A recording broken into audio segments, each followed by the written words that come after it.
Baltimore County's Police Precinct 1 includes the communities of Catonsville, Arbutus, and Halethorpe. Its population is overwhelmingly white.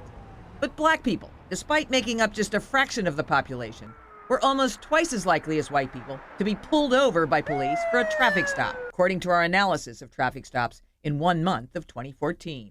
Black drivers made up 56% of the traffic stops in Precinct 1.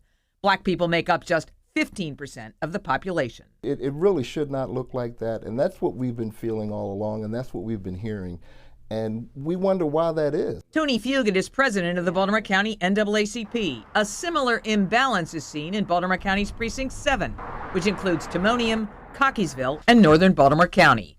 Here, black drivers make up 28% of police traffic stops in our analysis. Black people are just 6% of the Precinct 7 population. What is the difference maker? Is it really just a profile type of a situation? We're concerned that maybe African Americans are being profiled for traffic stops. To guard against racial profiling, state law requires police departments to collect data about traffic stops: race, gender, location of the stop, reason for the stop, and outcome. But what gets reported publicly is far less. That the existing state reports are useless and are something you would do only if you were almost consciously trying to hide racial profiling. This is what the state reported about traffic stops in Maryland for 2015, the most recent report. Of 874,369 traffic stops statewide, 38% involve black drivers. The state's population is 30% black. But there is no public reporting that breaks down data like we did by individual county or individual jurisdiction. State officials say the Police Training Commission decided it wasn't feasible to analyze departments individually.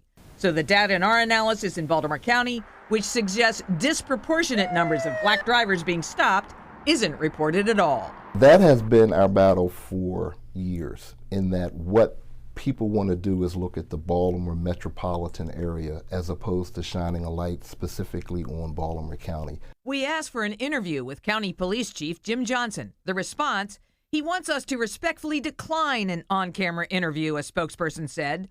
A written statement followed, denying a problem. Based on ongoing analysis of the data and a review of agency operations, the statement read, the County Police Department has concluded it appropriately stops motorists for traffic violations.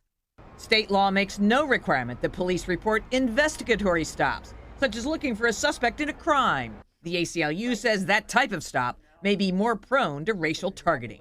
You have a description of a suspect that doesn't tell you anything other than race, and officers then go out and simply stop people of the same race. They're not required to report that anywhere. Right. The Governor's Office of Crime Control and Prevention produces the annual racial profiling report. In a statement to us, it acknowledged the law's shortcomings. In regard to the traffic stops report, the statement says, the scope of the required data is simply not sufficient to draw any conclusions. Our data also shows that black motorists are more likely to get a ticket versus a warning in the 2 Baltimore County precincts we analyzed, slightly more likely in Precinct 1, up to 33% more likely here in Precinct 7. For the 11 News I team, I'm Jane Miller.